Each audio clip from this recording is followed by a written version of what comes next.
예, 판례 이야기 시간입니다. 오늘은 2008년 11월에 있었던 그 2007-27670 전원 합의체 판결입니다. 뭐 기본적으로 그 제목에 뭐 분명히 써 있고는 누구에게 또는 내 마음을 내 마음대로 묻지도 못하나 이렇게 되어 있는 것처럼 그 분묘, 소위 이제 유골이나 시신에 관한 그 사례입니다. 먼저 구체적으로 어떤 내용인지 한번 살펴보도록 하죠.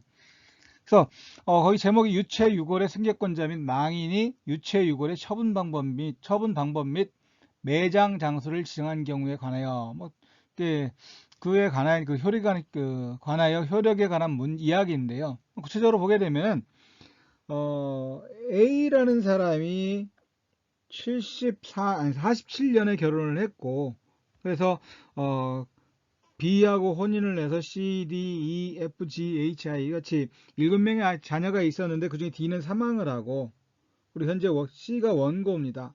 이렇게 삼남 삼녀가 현재 있고, 그런데 이 A라는 사람이 그 혼인을 했음에도 불구하고 61년부터 갑과 동거를 해요. 동거를 해서 A와 갑하고 사이에 을병정 이 세 사람의 또 이제 아이들이 있다라고 하는 거죠. 자녀들이 있다라고 하는 겁니다.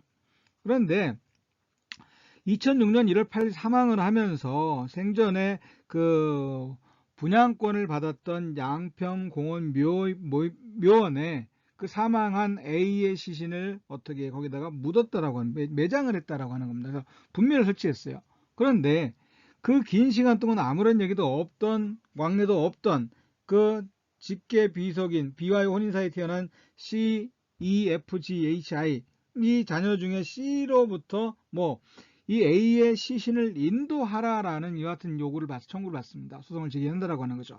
그래서 을병정과 양평공원 묘원을 상대로 이 C가 그 A의 시체 또는 유골을 갖다가 인도를 청구하는 이런 소송을 제기한 거예요. 그래서 원고의 주장은 피고들은 원고에게 양평공원 묘원 내 분묘내에 있는 매장된 망 A의 유체를 인도하라 이렇게 청구를 하니까 피고들의 주장은 그냥 1심에서 또는 2심에서의 주장이 아니라 1심과 2심에서 모두의 주장을 합쳐 놓은 겁니다. 그래서 1심과 2심에서 모두 주장하기를 피고들은 뭐라고 이야기를 했냐면은, 첫째, 이 사건 분묘에 매장되기를 희망한 망인 A의 생전 의사에 따라 망인 A의 유체를 이 분묘에 매장한 것이다. 결국 A의 생전 의사에 따라 어떻게 했다는 거죠? 이 분묘를 설치했다라고 하는 것이 하나의 이유고, 또 하나는 그렇다 하더라도 그 유체를 인도할 권리가 있다 하더라도 생존 기간 40년 동안이나 왕래가 없었다라고 하는 겁니다. 그동안 망인과 원고 사이의 왕래, 부모로서의 자식 양육, 자식으로서의 부모 교양 등 가족 구성원으로서의 최소한의 가족애조차 없었다는 등의 사유를 들어서 종선인 원고에게는 제사를 주재하는 자로서 지위를 유지할 수 없는 특별한 사정이 있다 이렇게 된 겁니다. 그래서 원고는 내가 정확히는 나오는 것은 아니지만은 어찌됐든 내가 장자가 됐든 내가 제사 주재자니까 어떻게요? 양평공원 묘원 내에 있는 망인 A의 유체를 나한테 인도해라라고 청구를 했고, 그 피고들의 입장에서는 이 분묘 양평공원 묘원의 묘를 설치한 거는 망인 고인의 뜻이다. 고인의 뜻에 따라 매장한 것인데 어떻게 그걸 파내느냐, 파내서 묘를 파헤쳐서 시신을 유체를 이전시킬 것이냐라고 하는 겁니다. 또 설사 그럴 권리가 있다 하더라도 또 어떤 문제가 발생을 해요? 40년은 아무런 왕래가 없지 않았느냐. 왕래도 없었고, 소위 절연 이야기까지 나올 정도로 왕래가 없었고, 또 부모로서의 자식 양육도 없었고, 자식이 부모에 대한 공연도 없었고, 이게 결국 가족이라고 볼 만한 것들이 없다라고 하는 겁니다. 그런데 그러면 이와 같은 사유는 결국 뭐냐? 그 제사를 주재하는 자로서 지위를 유지할 수 없는 특별한 사정이 있다. 이와 같은 사유에 의해서요. 이런 얘기를 하는 겁니다. 자, 그러면은 이 사건과 관련해 갖고 사실 이 판결문은 좀 굉장히 깁니다. 30페이지 이상이 되는데, 이게 잘 보게 되면 관련 조문을 보게 되면 사실 판결문을 읽다 보면 요와 같은 헌법 얘기도 나와요. 전통문화의 계승 발전, 민족문화의 창달, 또 혼인과 가족 생활은 개인의 존엄과 양성의 평등을 기초로 성립한다. 이런 얘기들이 결국 어떻게 계속 나오는데, 여기서는 뭐 한번 그 판결문을 읽어보면서 이 조문을 참조하시기 바라고요. 그 다음에 또 알아두셔야 할 판결 조문이 뭐냐면 민법 1008조의 3. 분묘에 속한 1정보 이내의 금양임야와 600평 이내의 묘토인 농지, 그리고 족보와 재구의 소유권은 누구 제사를 주재하는 자가 이를 승계한다. 이렇게 되어 있습니다. 결국 이 임야와 관련 등의 임야 등 어떤 뭐 금양임야나 농지, 족보와 재구 이와 같은 소유권과 관련해서 누가 제사를 주재하는 자가 이를 승계한다 이렇게 되어 있습니다. 결국 여기서 제사를 주재하는 자가 누가 제사를 주재하는 자가 될 것이냐라고 하는 겁니다. 그게 하나의 문제예요. 이 조문과 관련해 갖고. 자, 그러면은 구체적으로 이 판결에 있어서 자, 그러면은 이 사건에 있어서 쟁점이 되는 건 크게 세 가지인 것 같아요. 하나는 누가 제사 주재자가 되느냐라고 하는 거죠. 제사 주재자가 누가 되느냐.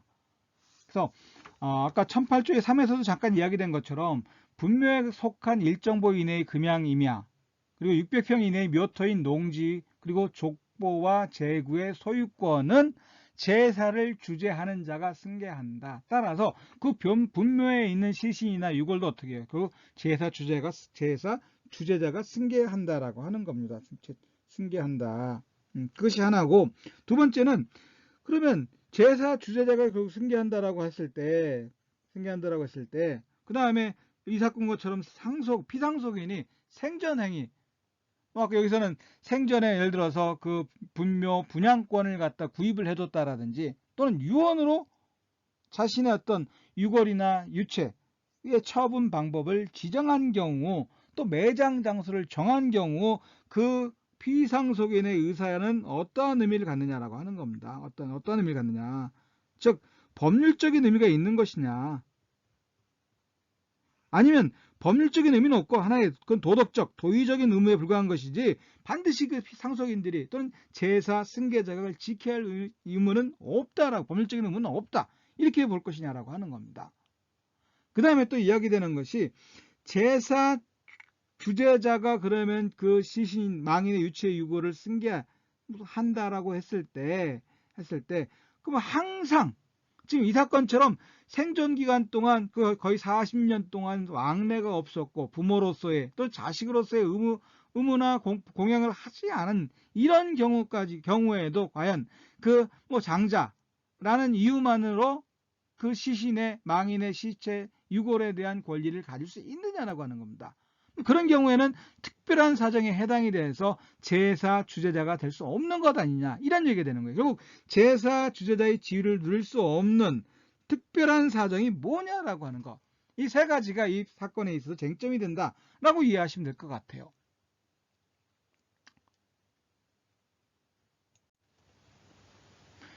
자, 그 다음에 그러면 구체적으로 이 쟁점들에 관해서 하나하나 법원이 어떠한 입장이고 무슨 얘기가 있었는지 간단하게 살펴보도록.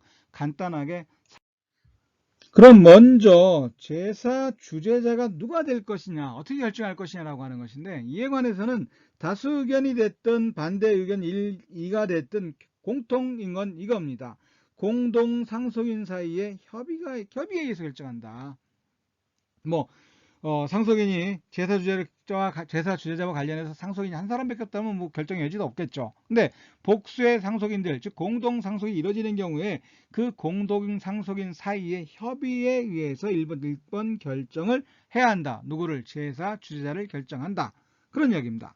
자, 그런데 제사 주재자의 지위를, 그러니까 제사 주재자를 결정할 수 없는 경우, 협의를 해도 협의를 할 수 없는 경우 어떻게 할 것이냐라고 하는 거예요. 협의해도 협의가 이루어지지 않는 경우 또 어떻게 할 것이냐. 이런 경우 2차적으로 누가 될 것이냐. 여기서 이제 의견이 나뉘고 있는 거예요. 다수 의견은 일단 협의가 이루어지지 않는다면 제사 주재자의 지위를 유지할 수 없는 특별한 사정이 없는 한 1차적으로 누가 된다? 망인의 장남이 된다.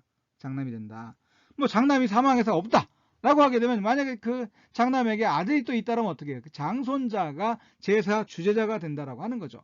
그래서 결국 이와 같은 아들이나 손자가 없는 즉 이런 경우에 어떻게 마지막에 가서 이제 장녀가 망인의 장녀가 즉 아들이 없는 경우에 장녀가 제사 주제자가 된다라고 하는 거예요.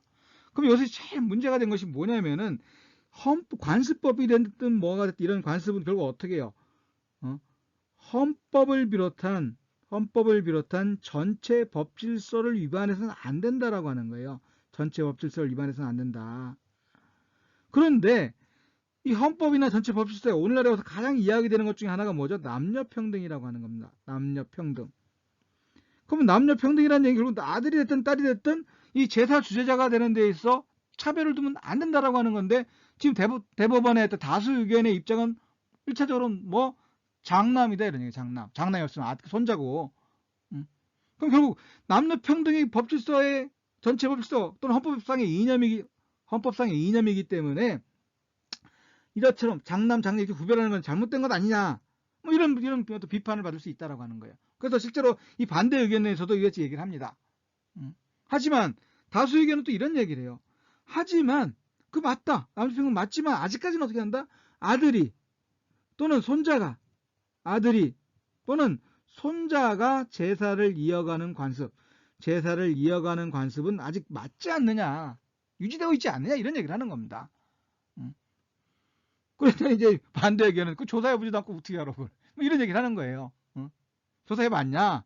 일단은 그러니까 그걸 조사해보고 결정하자 뭐 이런 이렇게 얘기하는 사람도 있어요. 하지만 대법원의 다수 의견은 이런 입장이라고 하는 거예요. 기본적으로.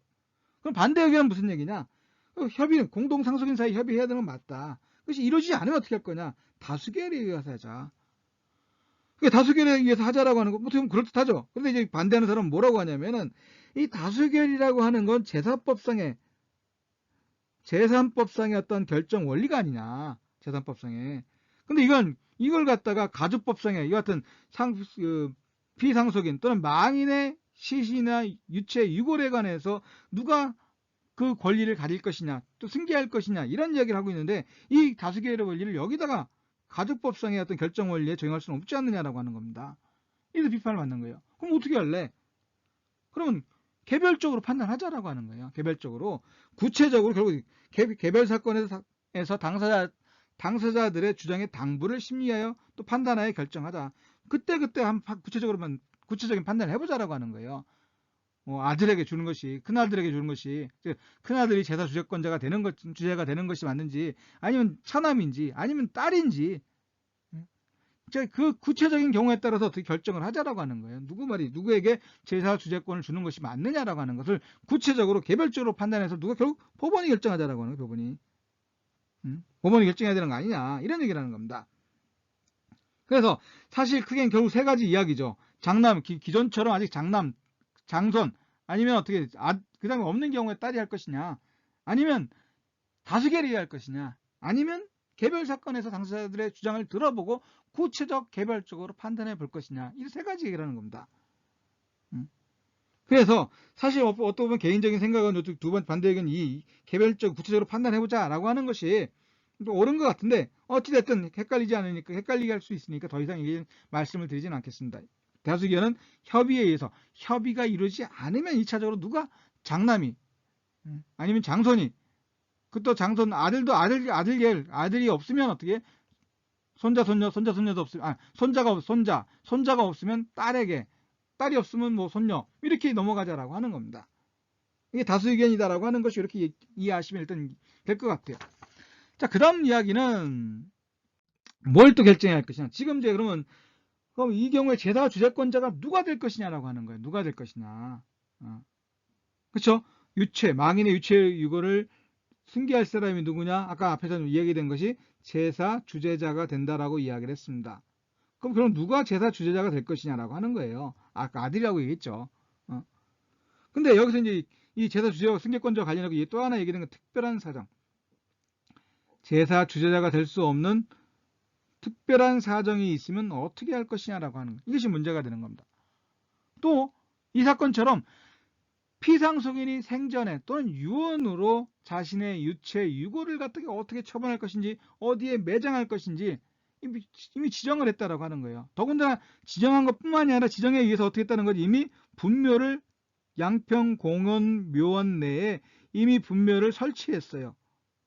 이런 경우에까지 과연 그 피상속인의 의사를 저버리고 제사 주재자 또 유체 유골의 승계권자의 의사대로 할 수 있느냐, 또 이장이나 시체 또 유골의 인도를 청구할 수 있느냐라고 하는 것이 문제가 되는 겁니다. 인정할 것이냐. 그래서 우선은 이야기되는 것이, 그러면 이런 거 생각할 수 있어요. 유체 유골이 과연 물건이냐? 유체물이라고 되어 있는데 이게 물건이냐라고 하는 거예요. 물건. 민법에서 이제 민법 총칙을 보게 되면 이제 그럼 물건이란 뭐 유체물 및 전기 기타 관리할 수 있는 자연력이다라고 98조에서 이야기를 하고 있습니다. 그럼 물건이냐 아니냐라고 시체 시골 유체 유골이 물건이냐라고 하는 것이 우선 문제가 돼요. 그래서 이와 관해서는 과거에 그런 얘기가 있었어요. 피상속인이 사망하기 전에 그 계약을 두고, 뭐 계약이라고 이야기를 하지만 일단 뭐 어느 대학의 의과대학과 어느 의과대학과 시신 기증 약속 계약을 체결해, 뭐 약속이든 계약을 체결했습니다. 기증하고 내가 죽으면 내 시신을 연구용으로 활용해라 라고 약속을 했습니다. 그리고 사망을 했어요. 사망을 했는데 이제 문제가 뭐죠? 사망을 했는데 그 자식들이 보니까, 상속인들이 되겠죠. 상속인들이 보니까 아무리 고인이 된 자기 부모님이 의학 발전을 위해서 의과대학에 연구 기증용으로 시신을 기증했지만 자식된 도리로 도저히 부모님 몸에 칼이 연구용으로 그 칼이 들어가는 것을 볼 수가 없다라고 하는 건 못하겠다. 그래서 시신 못 주겠다라고 하는 거예요. 그때 의과대학은 기증을 했으니까 계약을 체결했으니까 내놔라 이런 얘기입니다. 그래서 이제 못 주겠다라고 하니까 결국 이제 소송이 제기가 됐는데, 이때 경우 이제 얘기된 것이, 그럼 시신이 물건이냐? 물건이와 관련해 갖고 물건 아니다. 사람 인격권의 주체일 뿐이지 대상이 될 수 없다. 설사 살아서뿐만이 아니라 죽어서도 그 권리의 대상이 될 수 없다라고 하는 견해가 있고, 또 하나는 물건은 물건이다. 하지만 어떻게 해요? 그 물건의 그 물건으로서의 권리를 인정하지만 그 권리의 범위는 소위 분묘를 설치하거나 제사를 모시는 소위 조상 숭배의 목적 범위 내에서만 뭐가 된다? 그 물건성을 인정한다. 이렇게 얘기하는 겁니다. 어찌됐든 시신은 물건이다. 일반의 어떤 뭐 컴퓨터나 책이나 주택이나 토지나 이런 것처럼 일반적인 물건과 똑같다. 같이 취급하지는 않은 그런 개념은 없다라고 하는 겁니다. 물건성을 아예 부인하거나 물건은 물건이지만 조상 숭배라고 하는 묘를 설치하고 제사를 모시는 범위 내에서만 물건이다. 이렇게 이야기하는 견해가 있을 뿐이지 일반적인 물건과 똑같은 성질을 인정하지는 않고 있다라고 하는 겁니다. 그래서 유체 유골이라고 하는 건 결국 매장, 관리, 제사, 공양 이와 같은 대상이 될 수 있는 유체물이다. 이런 범위 내에서 물건성을 인정하고 있다라고 하는 거죠. 그럼 물건이다라고 하게 되면 어떻게, 이에 대해서는 권리, 소위 여기선 뭐 승계권자라고 이야기를 하고 있는데, 아까 1008조의 3에서는 뭐라고 해요? 그 분묘, 농지 등등은 어떻게 다 제사 주재자의 소유권, 소유권은 누구에게? 제사 주재자에게 있다라고 이야기를 했었습니다. 그런 범위 내에서는 어떻게 보면 물건이다, 물건성을 인정할 수 있겠죠. 그래서 결국은 일반적인 물건과 달리 매장, 관리, 제사, 공양의 대상이 될 수 있는 조상 숭배의 목적을 위해서 그 범위 내에서만 물건성을 인정할 수 있다라고 이렇게 이해하시면 되겠어요. 그럼 누구에게? 제사 주재자에게. 그래서 분묘에 안치되어 있는 선조의 유체 유골, 그건 분묘와 함께, 유체 유골과 분묘가 함께 제사 주재자에게, 또 피상속인 자신의 유체 유골도 제사용 재산에 준해서 제사 주재자에게 모두 승계가 된다. 그러면 결국 피상속인의 유체 유골은 뭐? 제사 주재자에게 승계가 된다라고 하는 겁니다. 승계가 된다. 자, 이렇게 이해하시면 될 것 같고요. 그럼 그 다음 문제는 뭐예요? 그러면은 피상속인의 의사가 문제가 되는 겁니다. 피상속인의 의사. 망인의 유체 유골에 대해서 피상속인 스스로가 생전에 또는 유언을 통해서 그 처분 방법이라든지 아니면 매장 장소를 지정한 경우에도, 이 같은 경우에도 누가? 제사 주재자가 어떻게 한다? 그 피상속인의 의사에 반하여 다른 데로 이장을 하거나 다른 데로 처분할 수 있느냐라고 하는 겁니다. 이게 문제가 되는 거죠. 그러면 우선은 피상속인의 의사가 지금 거의 처분 방법까지 정했다라면 거의 확고한 의사인데, 이와 같은 의사는 어떻게 될 것이냐? 이 법적인 의미를 갖는 의사냐, 그렇지 않느냐라고 하는 겁니다. 이에 관련해서 우리 법원은 뭐라고 해요? 존중되어야 한다. 이게 뭐 당연한 얘기가 되겠죠. 존중되어야 한다. 그런데 그러면 피상속인의 생전행위 또는 유언으로 자신의 유체 유고를 처분하거나 매장 장소를 지정한 경우에 그것이 선량한 풍속이나 기타 사회 질서에 반하지 않는 이상 그 의사는 존중되어야 하고 이건 제사 주재자도 마찬가지로 존중해야 한다라고 하는 겁니다. 그런데 이 존중해야 할 의무라고 하는 것은 어떠한 것이냐? 법률적인 의무가 아니다라고 하는 거예요. 법률적인 의무가 아니다.